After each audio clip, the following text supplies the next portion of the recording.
Good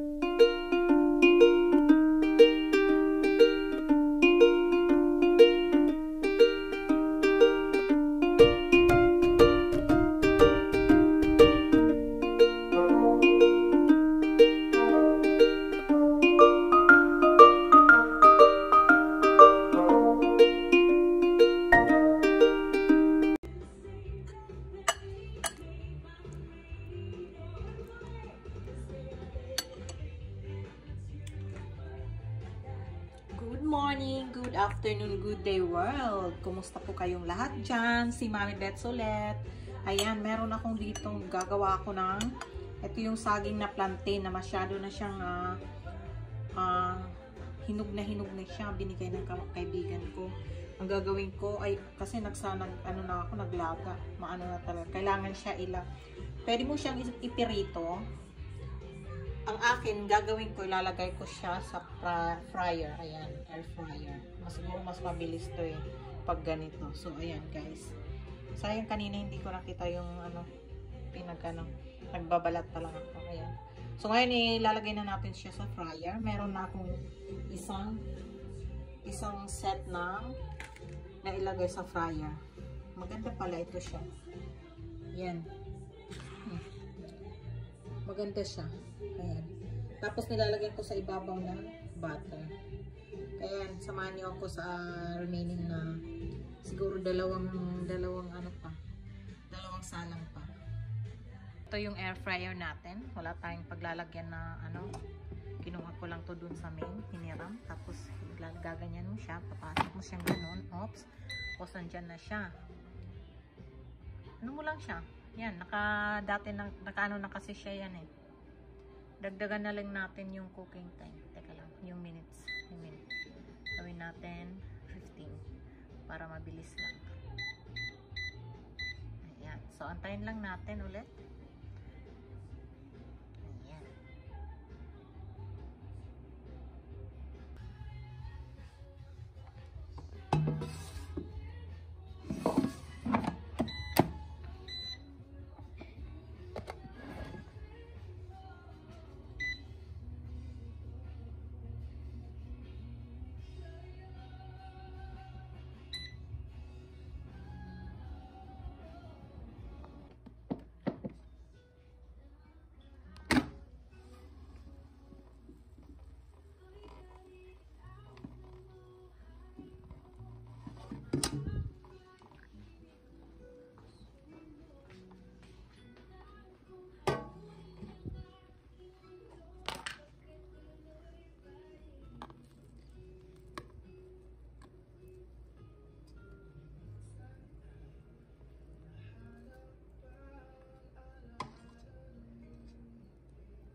Para maging toasted siya, kailangan mo siyang baliktarin.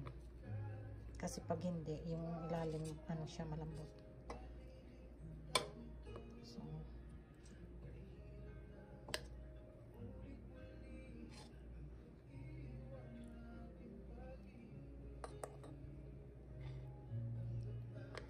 bali, ang maganda siya, kaya lang doble oras ang matagal. Tagal siya.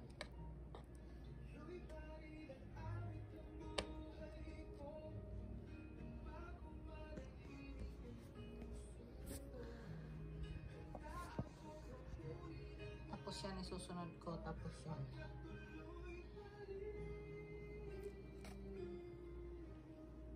Pero kailangan mo na atang ugasan ito bago isunod yung barbecue chicken. Ay, ribs. Barbecue ko yun. Mamarinate ko siya. Gagawa ko ng marinade.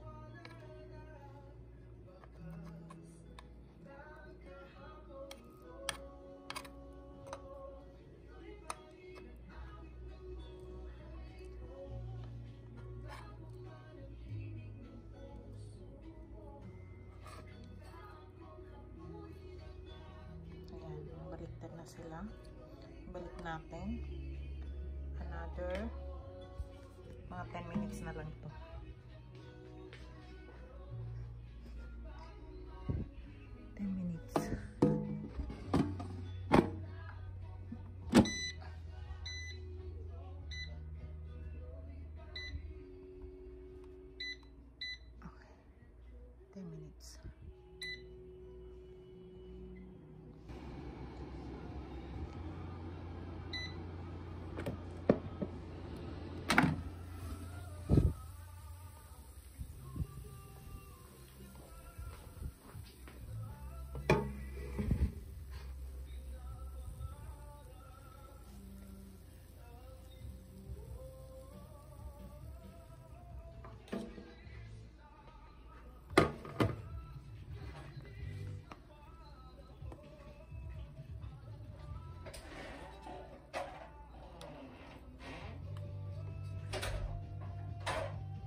ayan na siya. Yung ating plantain sa air fryer. Sa air fryer, ayan. Tingnan ko kung mainit pa siya. Tagal, Diyos ko, siguro mga 2 oras kung ginawa yan. Pag nagmamadali ka, nagluluto ka ng ano, para sa hindi siya pwede. Kailangan lang pag ganito, hindi ganong nagmamadali. So yan, maraming salamat sa sumama sa akin magluto ng plantain sa air fryer. Thank you so much. Love, love, love, Mommy Bets.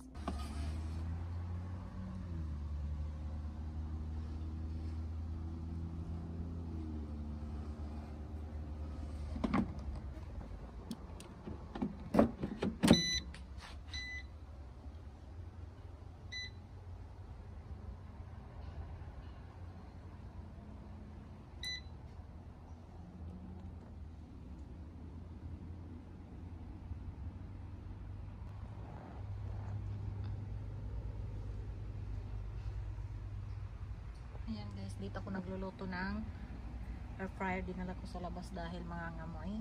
Yung niluluto ko yung pork ribs. So nandito siya ngayon. Pangalawang pangalawang ikot na yan. Kasi parang hindi pa siya luto. So tayo natin ulit isa pang pagkatapos niya na 15 minutes. Tapos tignan ko kung okay na siya. Tapos pag hindi pa, another 15 minutes. Bali 30 minutes na yan. Pag natapos yung 15 minutes na yun ngayon, 30 minutes na siya at 370 degrees.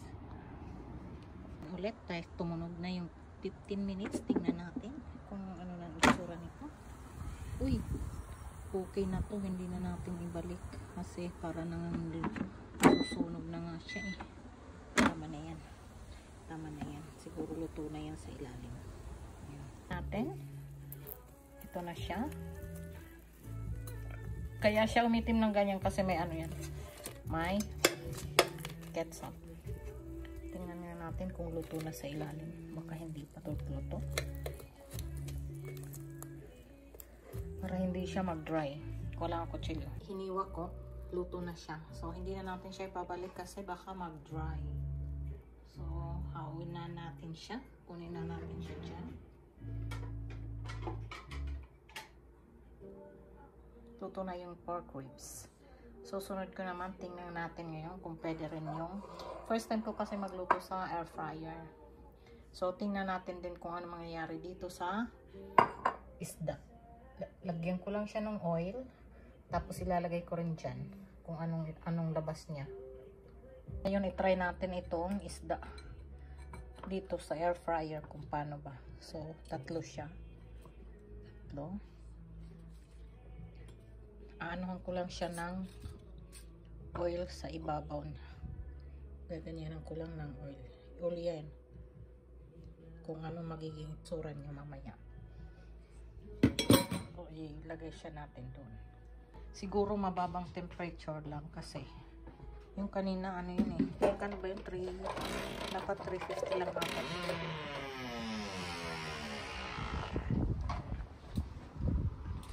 Dito to kay mga namoy.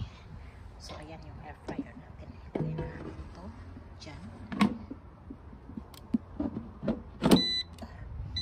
Magkano ba to? Ay kaya pala 370. Ilagay natin sa 350 lang.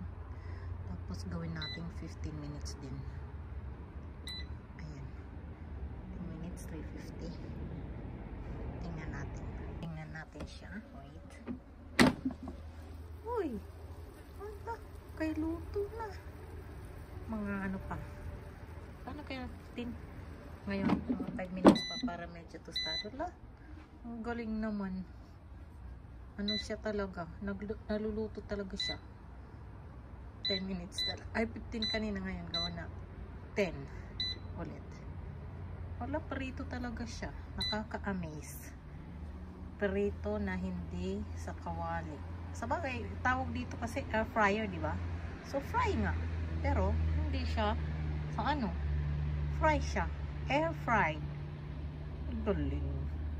Bali, 370 siya kanina, 15 minutes. Tapos, plus 10 minutes ngayon. Tingnan natin kung medyo mag-crispy siya. Tingnan mo yung daming langaw kasi naamoy nila yung isda. Ayan. Buti na lang hindi yung sa kawali, no? Kung sa kawali, nandun na sa kawali yung mga langaw na yan. Buti nandito sa, ayan na yung air fryer na yan. Nakakatuwa naman, nakaka-amaze. Perito nga siya. Galing. Tingnan natin hanggang sa matapos siya. Baka masunog gaya ng rings kanina. Ilang minutes na ba? Inalagay ko 10 minutes eh. Ilang minutes na ba yan? 4 or pwede na ako. Ay. Sige pa. Tapusin natin yung 4 minutes. Ay, pwede na ata to kasi matitigas siya. Magdadry masyado. Okay na siya. Tanggalin ko na.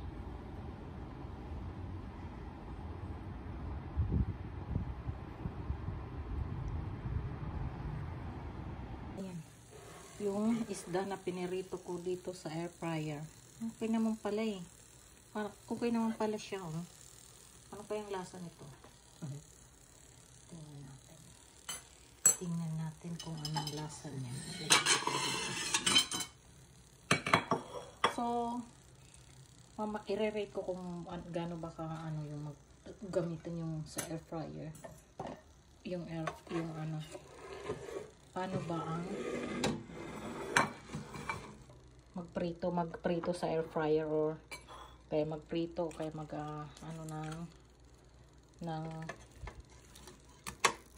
magluto sa air fryer. Tingnan natin. Yan siya, yung pinirito sa air fryer. Dumikit yung sa ilalim.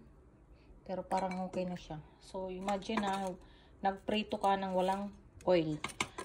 Nilagyan ko lang ng konting oil sa ibabaw kanina. Yung isda kasi parang feel naman siya na pinirito nga, di ba? Pero ma-dry siya. Tikman ko nga kung anong lasa niya. Ito siya.